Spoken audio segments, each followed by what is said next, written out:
everybody. What's up, guys? Welcome, nerds around the world. We're here at the GSL Code S, and we are about to be introducing our players. We just saw one move that was on camera. Back to his starting position before he goes and enters that booth. False start, Tasteless. What? False start. False start. You tuned in here not knowing who's going to play today. I guess you know Lenok's going to be one of them. Saw Lenok moving around there. So we just got done with our first half of today's games. It was really a lot of fun. The players played really well. Yeah, it was a little bit upsetting for me. You want to talk about it? Yeah, a little bit. I'm here for you. I'm a good friend. It seems like Marine King just doesn't have a grasp on the importance of siege tanks. Truly, it's like kind of sad to see. I think what it was is he's like, well, I can get away with this against the very standard siege tank timing that comes out of people, but Alive gave him every hint he needed for his style. If he had not heard anything from other people who have played with him and practiced with him and stuff like that, which, believe me, you do when you prepare for a match like this. Everyone you're talking to, your friends are going to tell you when they played him on ladder and stuff, when they've practiced with him, when their friends practice with him, stuff like that. You're going to get inklings that he likes siege tanks, and that's what you have to look for when you're going to try one of these Marine Heavy styles. So it's upsetting to see that because, I mean, people love Marine King so much. I want to see him do well. Marine King's a great guy. He's a great player, but his understanding of some situations and how to gain information and use that information to win is, at least in this case, very suboptimal. You know, I totally agree with everything you just said. I don't know why. It's like he's like, I don't know, man. I'm very comfortable making Marines. Let's just try it again this time. And here's a strategy you almost never want to use, especially when it goes into late game, is the one where you hope that your opponent is just going to make a mistake. If Alive had moved out with his whole army and he had maybe 120 supply, Marine King would have stimmed, ran up, and killed it. Alive didn't do that, okay? Alive just waited there, and I don't know. I mean, there wasn't even much to cast during that game except for a few drops. Yeah. The rest of the games are great. And most of it was Alive's drops because Alive defended everything. Staying active. He's like, well, I'm making siege tanks, so I'll just defend until it's time to kill you because you're not making enough. I hope to see Marine King turn this around, but right now I am thoroughly he's going to have to come through a long way in Code A, man. He's going in the round of 32 Code A. He has to get pretty darn high to get in those up and downs, and then he has to do well in the up and downs. He's in the wood chipper or whatever we call it. I mean, he's the wood chipper. He's in the wood chipper. He's in the pro gamer wood chipper. That's what Code A is. It's the wood chipper. I just coined it right now. It should be called Code and W. Code. That's the new Code A. Is the wood there's chipper. a mosquito about to bite you. Hold still. Hold still. Oh, you just killed him on TV. Got him. You and Obama. Did you see the video where Obama killed the fly? Yeah, dude. Oh, my God. He already bit me. Oh, my God. He already got me on my wrist. Dude, I'm having a mosquito problem right now in my house. Like sometimes I'm sleeping and I sleep with the blanket over me like this because I like to stay warm. And I can hear the mosquito going into my ear. Oh, I hate that. It's going in my ear. It's the worst thing in the world. We're going to introduce the players now. GanZI, Ensnare, Lenok, and Pult. Excuse me, and Pult. So here they are now. Take it all in, guys. GanZI and Ensnare. Well, GanZI did really well last season. And Ensnare is someone that just won't go away, man. He's like, no, I'm Code S forever. And I'm like, all right, Ensnare, it's fine. You're Code S forever, all right? Oh, and here comes Lenok and Pult. Lenok, by far, our youngest player here. Well, no, I mean, I guess actually Creator finally made it into I'm so used to saying that he's the youngest, but yeah. Well, it was Creator's first time he just qualified, so that's fine. But yeah, Lenok very young, going up against Pult. I'm a fan of Lenok. Oh, I think everyone is. Everybody is. He's so young. He's still in school and he's doing this. I don't even understand how that's possible. Especially in Korean school, you have to work so hard in Korean school. It's crazy, man. It's not like American school. Out. In American school, I just slept all day. Okay. Yeah, I did too. Actually. All day. I front of the class, head on the desk. Yeah, of course. That's why we're not in college right now. We're casting StarCraft. No, but seriously, I mean, Korean school, you have to work your ass off. You have to work really hard. So for him to be here and doing this, it's really impressive. You know, I'm so angry. You're about that mosquito bite, aren't you? And I'm like starting to feel itchy everywhere. It's like bugs are crawling. I'm like, Tasteless, I'm freaking out, man. You're like in a drug withdrawal or something? No, I've had a serious mosquito problem as of late. No, it's terrible. Because the weather's changing, so all the mosquitoes have now moved inside. It's like the Zerg are taking over. Mosquitoes, Zerg, they're the same thing. That's actually what Zerg should get is mosquitoes. They should get mosquitoes. Infested mosquitoes. Mosquitoes kill more infested people mosquito than bites anything, make man. it creep. I'm like, it itches everywhere now. Brings down morale at least. At least. Can't sleep. No, seriously, sickest mosquito flying in my ear. And then as the mosquito flies in my ear as I'm sleeping, I actually smack my face as I think it's on my face. You never catch them. Then I've just hit my face. Yeah. This happened like 5 times last night. I did not sleep well last night. This is the I was mosquito's actually version punching of my head all night trying to get this thing. This is the mosquito's version of that jerky guy in school who grabs your arms and makes you hit yourself. He's like, why are you hitting yourself? Why are you hitting yourself? I'm like, I'm not hitting myself. You're making me do it. Yes. That is exactly what it's like. So our first match here is actually, let's see here. Who is playing first? It's GanZI and Ensnare, right? Yeah. Ensnare. So that's going to be a pretty good TVT. Ensnare is one of these players who was top dog early on in StarCraft 1. In the beta. He and StarCraft 2, excuse me, early on in the beta. He and Maka were like battling nonstop for best Terran. And I mean, he actually got a little bit better land results. I think Maka had a little bit better online. It was very close between the two, but I think Ensnare was number 1 on the ladder for a while. Like overall. Oh, I'm sure he was. In Korea, yeah. he was ranked number 1. Yeah. But now I think he's, I wouldn't say sunk, but he's just sort of turned into this solid Terran, but he's not. He's overshadowed by MVP, even Marine King. I feel like overshadows Certainly. him. Well, he's someone we never actually think of. We never think of Ensnare. Honestly, he comes up. I always forget that Ensnare is even in the tournament until I see him. Here that day, I'm like, oh god, that's right, it's Ensnare. It's actually Polarius sent me a stat about him. He's like one of the only people that's always been in Code S. Yeah, he's really good. It's like the only people that. Okay, only Clyde and Nada never went to up and down matches, and only those two, and I think it's Nesty and Ensnare have never been in Code A. Something like that. It's like this really weird, like, why is Ensnare's name there too? And it's like, well, he's actually anomaly. He's solid. He's just solid, and he doesn't go away. So that would mean if he doesn't get out of this group today, it's a pretty big deal. You know. Well, I don't think he ever gets out of the group. I think he's like around a 32 guy. No, but I mean, if he were like to sink out of it, is what I mean. You know what I mean? If he were to drop down to Code A or something. Yeah, no, like that would be a big. And that definitely could happen, man. To tell you the truth, when I look at this group, I put him as the worst player in the group. I say it easily and without regret. And the thing is, he's so solid, he's so good. But GanZI had a kick-ass season. Leenock is Leenock. And, well, Polt is a champion. So it's hard to see Ensnare coming out of this. Polt should get out of the group. You think so? Yeah, I think so. He's really good. I'm feeling GanZI in this group. Every game, TVT, Polt kills the guy in like 10 minutes. He's the only guy who kills Terrans really quickly in TVT. He's got a solid style. We just talked to Coach Lee backstage. He says he's in good shape. Yep. So, you know what? I'm feeling GanZI. I think GanZI's going to win the group. He's really, really solid.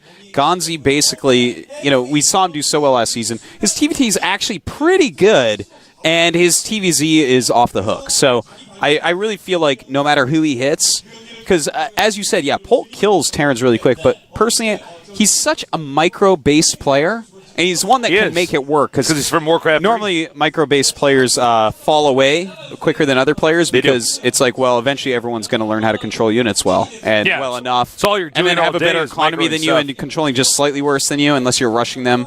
It's like, you're dead. But Polt's making it work, but that style against a macro-heavy player like GanZI, who's, he's got good strategies, he's got great macro. I don't know. I'm feeling it for GanZI, this group. Feeling him in first. I would not predict that. I'm actually really surprised you said that. Wow. I don't know. You stare me down. You push me. I'm like, what are you doing? I take your mic and turn it up. Wow. So, guys, be sure to check out Arena of Legends. It's going to be coming up very soon. In fact, if it's past 7 now, it's 8:12 here. So the website for it should be up. We're taking some of the best and brightest players and putting them together, making them duke it out. My eye itches. It should be a lot of fun. That happens sometimes when you're on camera. Yeah, no, and the camera's on too long. I'm you're like, this. I'm like, in your eye, you're like, they're not ready yet. I have to itch my eye on camera. That's what you got to do. Normally, I just hold it. I've been having to drink my hot water on camera because my throat's a little sore today. Look, I think the Arena Legends thing is going to be a lot of fun. I would encourage you guys to check it out. I think it's great that GOM is making these additional tournaments. That way, you can pick which tournaments you want to see. There's some people that prefer to watch Team League, some people that watch just Code S. Arena of Legends is going to be a lot of fun. And I know that for many of you guys at home, for instance, some of you are probably just in the office. You're in the office all day. what better way than to spend time watching StarCraft 2 while you get your work done? Those and invoices that way you can have be that done stuff. later. You don't need that memo that you're supposed to type for your boss. You don't watch need it. GSL. Watch GSL. Tell him that you sent it. You're not sure why it didn't get there. Yeah. Ask him for his email address. Be like, no, again. I sent it. Make him look dumb. All right, here's GanZI. And it looks like we're getting closer to getting this game started. The players did request a little bit of extra time to prepare, which of course we will give them. GanZI is becoming handsomer. Yeah, he's handsomer good than last season, I have to say. Yeah, there's something about his looks today. Yeah, I can't put my finger on it. Yeah, he's looking sharp, though. He is. He really is. Well, it's been a year or so since we've gotten to see these players get older. That's actually true. Like, what's so funny is, like, I've watched StarCraft, professional StarCraft, since actually its very birth. I saw the first games on TV in Korea. And I've watched all these players grow up, and I'm sure you have as well. And I look back, and, like, it's hard to notice because I've seen them, like, every week. I've seen all the big ones over and over and over, and no one disappears. And if they do disappear, they don't come back. So it's like, I watched Nada grow up from a little kid into like a giant, muscly guy, and it's like, what the hell? And then I watched myself grow up, and I grew up from this little kid into this, like, scrawny nerd, like, older guy, and I'm like, why don't I have muscles like Nada? There's more mosquitoes in here. Oh, get that mosquito. Ah, got away. We've actually been under attack by mosquitoes here all day. All right, so Ensnare, his opponent, also looking pretty good. Yeah, he's a good-looking guy. Sharp-looking guy, solid Terran player. I like that pattern on the OGS shirt. You like it? Yeah. Yeah, it's not bad, actually. Now I take it in. Wear that to the club, Artosis. Laid, no problem. Now here we have a Slayers player against an OGS player. Obviously, they're different teammates. They're going to be a familiar somewhat with each other's style, but they haven't probably been able to play other than maybe a few ladder games here and there against each other. So there can be some unpredictable stuff. Ensnare has definitely had a lot of TV time, and a lot of replays have been downloaded since he was really well known since the beginning. But don't forget that GanZI is a StarCraft 1 pro, so he's got a good amount of that as well. August, Code A champion.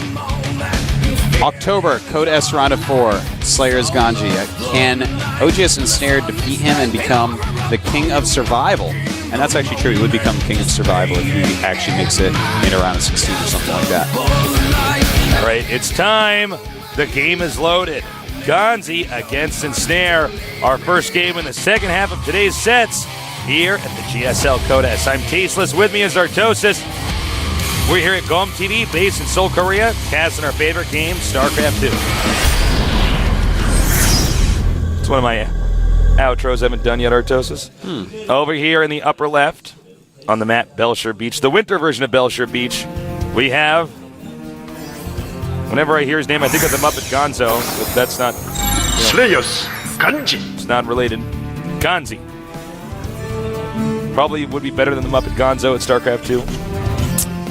I wonder if Gonzo could use his nose to hit some of the hotkeys. Maybe, actually. Because it just turns down just so well. Over here in the color of Gonzo, we have OGS Ensnare. Like, for instance, he could use his nose to hit the big enter key and then hit GG with his left hand and hit enter again. That's how you could say GG. Well, the truth actually is, Artosis, I've already figured this out. Oh, nice. Look, he's got his teeth sparkling and everything. Now, the truth is, Artosis, the only Muppet that would be good at StarCraft 2 would be Cookie Monster. Because have you seen his hands? Cookie Monster and Oscar the Grouch. Because they actually, if you look at their hands, they actually have more appendages. Like Kermit, Kermit's in Bronze League, okay? Beaker is really good at StarCraft 2. No, man, you're just saying that because when you frown, you look like Beaker.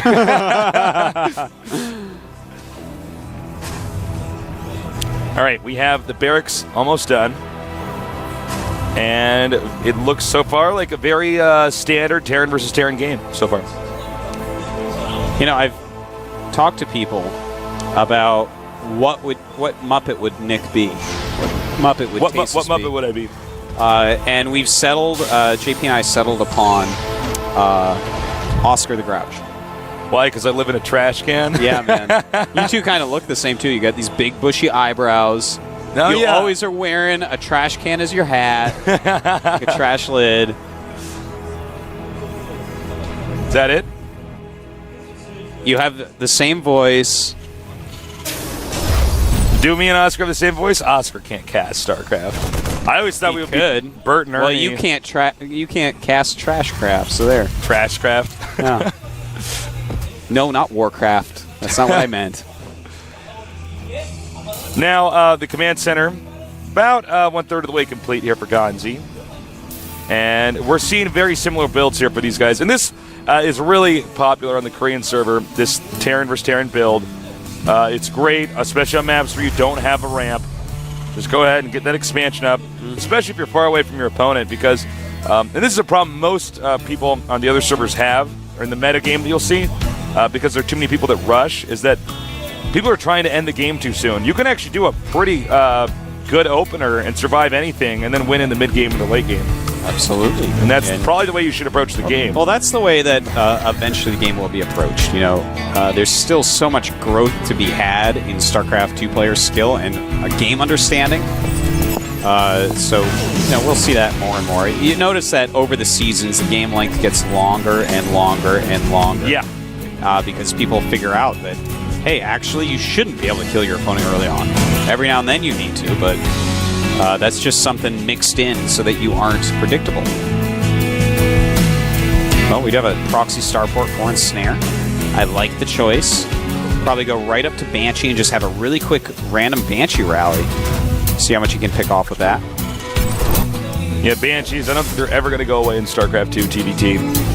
They're just so strong. Of course. They could steer the tide of the game way too much. Your Banshee might not get in there and do any damage, but if it does, it can kill a dozen SCVs. Well, you know, one of the beautiful things about Banshee as well, especially when you're going for every Terran build, basically, every long game Terran build, you need a starport for. Whether it's medevacs for your Marines, whether it's for drop ships, or well, obviously that is a medevac, but like it drops for a Hellion or something like that, anything like that. But that's why a Banshee's so nice. You can tech right up into your full tech tree, and then also harass with it. And that's a beautiful thing, Tasteless, to be able to harass, and then you've already got your entire tech tree laid out, and it didn't cost you anything to tech up all the way because you're harassing. Yeah, and you can even use one of your barracks to make that reactor and swap that over there when you're going to start making the medevacs too. It's nice because you're just harassing. They're not going to leave their base. Now we have Siege Tank on the way. Again, a very passive opener from both of these guys. And a very good opener at that, too. Well, we do have Banshee still making. And not getting any upgrades. Similar counts on everything right now. GanZI does have 11 Marines and a medevac, so he should be able to hold on without losing too much here. He should only lose a couple of SCVs. But no, actually, his Marines are in the middle of the map, Tasteless. So this could be a little bit annoying. GanZI's going to take some heavy hits here from the proxy starport here. And he's not even turning around, so let me tell you something right now. GanZI is going to lose a lot of SCVs. Yeah, he's actually, I cannot believe he's choosing to do this. Well, this is all or nothing. Like an just send your SCVs right now. Well, he's skipping the bunker, so that's good. We'll see, can he hold on? And Ensnare has siege mode already. And he's done a ton of damage. He's killed 8 SCVs. Absolutely insane. GanZI now gonna have to pick up and get out of there. Ensnare with a perfect defense. And in fact, he's gonna kill the siege tanks. He can even shoot down the medevac. GanZI is so far behind right now. This is actually, I cannot believe that these were his choices after I just talked him up and said I thought he'd win the group, making me look bad, GanZI. I cannot believe that's your choice. Ah! You're gonna lose your job now, Artosis. I guess You're gonna get fired. Well, now we have more factories here, and I like it. Mech. There you go. And Ensnare knows how to play the game. Well, there you go, for sure. Seriously, it's a beautiful thing to see. I'm feeling Ensnare as long as he doesn't get out of position, man. He's already killed a lot of SCVs. He's in a good spot. But I'm surprised he's going to let this Viking Yeah, he's not going to cancel that. I was about to say. Oh, and GanZI wasn't ready. These Vikings could have been placed a little bit better than that. GanZI seems a little bit off today. He does. He does seem a bit off. Maybe it's how handsome he looks. I know he's like so good looking right now that it's messing with his game. You know, TLO would have built a barracks next to that and stolen it. Yeah. At Tech Lab. Actually, that's what true. he would have done. Well, TLO's a smart player. I still enjoy watching his games. Of course. He's a fun guy. GanZI right now is actually getting siege mode. Just continue to pump some Marines as well. No Marine upgrades yet, though. And no additional production facilities. So we still don't know exactly what GanZI wants to do. He's going to throw down a couple barracks. In the meantime, he is moving down with a very sizable force. And he's going to drop again over here into the main. Ooh, I like this. The drop could draw too many units away, but the siege tank very well placed there. Nice drop location, and bam, the siege tank makes him pick up. And he is forcing the army to relocate, so the Hellions are going to come over here. And I don't know if we're going to see an attack in the front, but it does look like GanZI may have a light contain here. He's going to use those Vikings. With that. Ooh, go ahead. Very nice. GanZI going to kill off one siege tank. Ensnare's got to be careful about this. Talking about scanning too late. Remember, he lost his starport. So this is a hard situation because he cannot have air dominance. He has no air units. GanZI has a bunch of Vikings. So there's no way for him to really gain air dominance right now. He's just going to have to bust out of there. And for that, against all those Marines and siege tanks, he's got to bring a line. Here he goes. He's got to target, though. Don't attack the siege tanks with those Hellions. Attack the Marines. Oh, man. Well, he could have killed this off a lot more neatly, but he did kill it off nonetheless. Indeed, he did. Dropping the Vikings on the siege tanks. Pretty smart little move, but doesn't get to kill them. And, of course, he could just repair that now. GanZI really failing to impress. But his supply is still up there. 88 to 93. That's, you would think he'd be much further behind. And, in fact, he's ahead in SCVs. So, Ensnare definitely weird. not macroing his SCVs as well as he could. 59 SCVs to 47. There must be something else then going on at home with Ensnare. He must not be making SCVs as quickly as he's supposed to, or they're not incrementing out as easily. But note, Ensnare is investing into the late game. Yeah. A lot of factories getting that additional command center. When the players do max out, Ensnare will have a very scary army. Absolutely. He's just got to be careful not to get out of position. He's got to take additional bases, and he's got to turtle up. He's making that command center for his third base.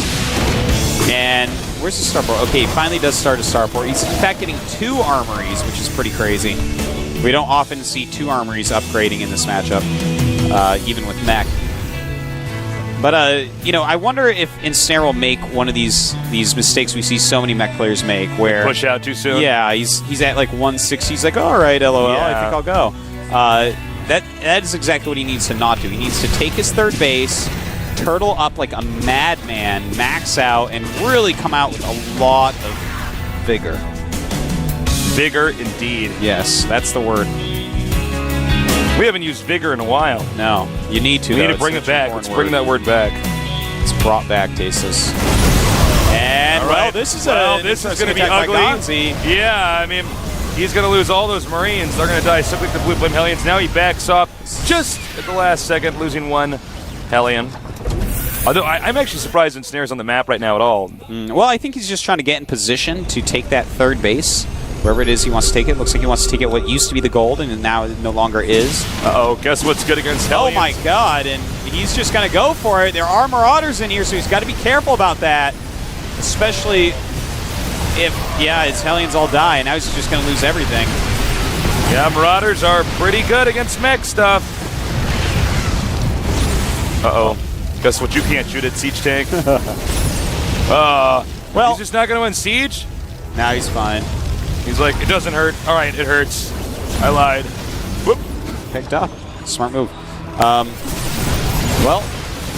Ensnare right now in a little bit of trouble. He's got to lift that off. Very painful to do so. He's lost a lot of his siege tanks, though. You cannot be doing things like that. And, I like this move by GanZI, dropping in the main base, abusing the fact that Ensnare is going mech. This is pretty good right now. He's stimming, moving here, taking out a lot of SCVs. Some mistakes from both sides, but an interesting game. GanZI now at 129 to 102 for Ensnare. Yeah, he's really beginning to get his macro flowing. He's got that third base up already, and Ensnare is just, he's going to lose a few more units there, but he just keeps moving out, and it makes no sense. You're not supposed to move out with mech. You really have to turtle on 3 bases and max out. That's the way you have to do it. It's the way the game works.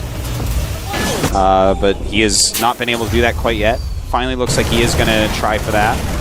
But is GanZI too far ahead? The barracks goes down, so no more factories to be made for a little bit. Nice panning shot here from our observer of Ensnare's base. Ensnare, again, he should never have moved out with that army. He should have gone into position and stayed there. He went all the way up to the Zelnaga Watchtower, the upper right, controlled that for a little bit with his mech army. And that's the weird thing about mech, is you have to be okay turtling. Yes. And for those of you who don't know what turtling is, that's where you behave like a turtle. If they get close to you, what do? You go in your shell. Yeah. In fact, you're in your shell. Yeah, you can do some harassment and stuff. You can come out and bite him on the toe with your little turtle mouth and go back to the shell. Right. You got, dude, some turtles will take your toe right off. Yeah. Clean off your body. Snapping turtles, you kidding me? You don't play around with those tasteless. No, you don't. When they're trying to, are they the ones that bury their eggs in the sand on the side of the ocean? No, that's like a completely different turtle. What kind of turtle is that? I don't know. All right, never mind. We don't care about turtles anymore because that's definitely not what Ensnare is doing. Yeah, he's out in the middle of the map. And again, these are more siege tank slots. See, guys, this is why mech is good, but you're not supposed to attack until you're like at 170 supply. Well, he's literally sitting in the middle of the map getting flanked and run over by someone with more supply than him because he's already done it more than once. He's actually just throwing away mech armies. Right now, Ensnare is the kid that keeps touching the hot stove. Yeah, this is like, I don't know how else to really explain it. He's making like every single mistake with mech, basically. Yeah. And he's obviously going to die because of that. There's no way GanZI's going to lose from here, I think. You know, he's going to take out this base pretty he's easily. going to repair this in time. All right, we have a drop over here. Hellion drop. SCVs line up, but the Hellions do not follow. Scans littering the map. And he may go for a drop on top. Yeah. Nope, he's going to go for a drop behind. I think he's going to drop on the siege tanks. Excuse me. Let's check that. If I can come over here, Artosis. Excuse me. It is 72 SCVs for GanZI, 65 for Ensnare. Oh, another little drop right here for GanZI, just picking off what he can. Ooh, nice Hellion drop right here. Trying to take out as many SCVs as possible. Of course, those medvacs trying to heal whatever they can. SCV counts very close now. GanZI is 64 against 66 of Ensnare. And finally, Ensnare will clean up these siege tanks. Supply 155 for GanZI, 120 now for Ensnare. This is pretty ugly. Ensnare has been beaten down. When he moved out, he was punished. Now he's taken so many hits inside of his base. GanZI with a fourth base coming up and an army moving southward. And I think the response for GanZI was pretty easy this game, Artos. I think he just decided to make Marauders. Ensnare has continued to expose himself too much because mech is only strong when you have enough of it. And I would say we're going to see GG very soon here.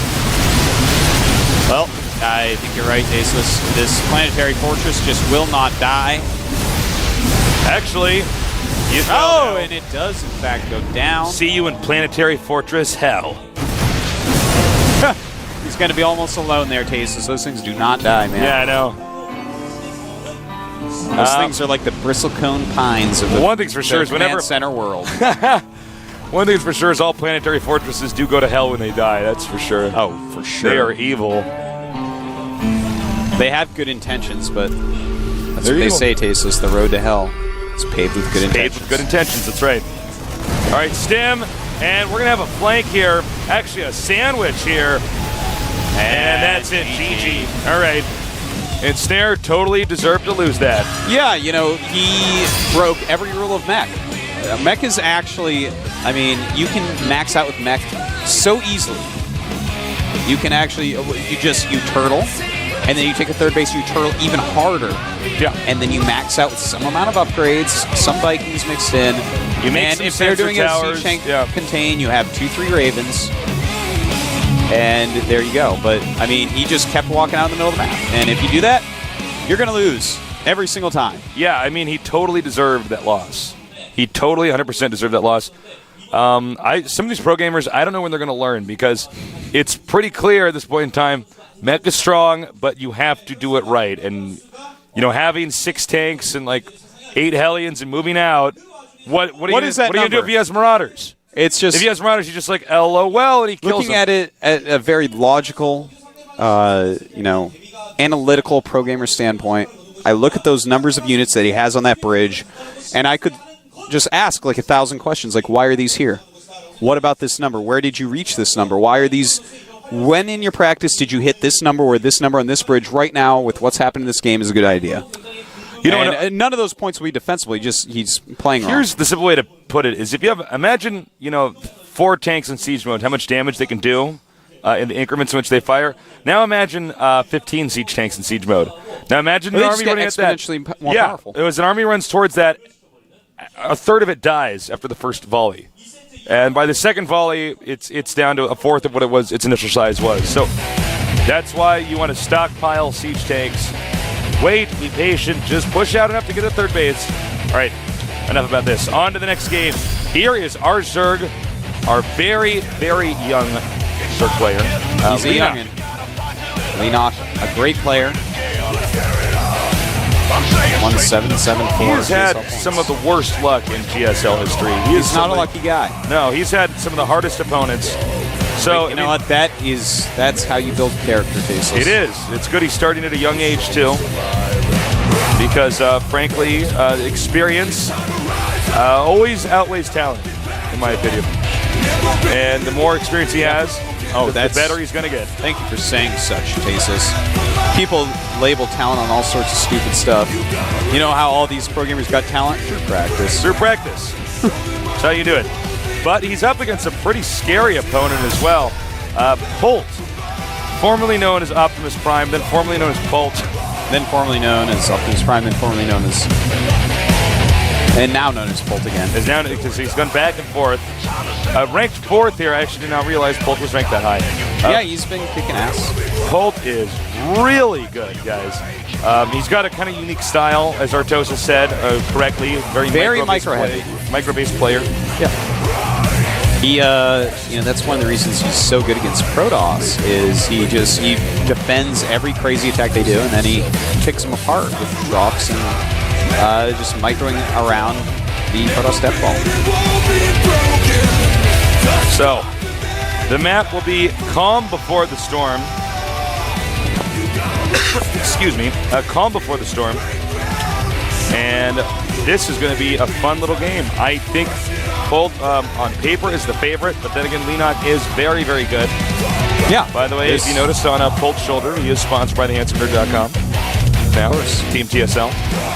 We'll have their jerseys up pretty soon. Yeah, we'll have their step up. Sorry, we're sorry the site keeps crashing. We've just cast so many games right now, but we'll get that fixed. Well, the Terran Killer, FXO Leenock. Will the 3 Terran group be of his favor?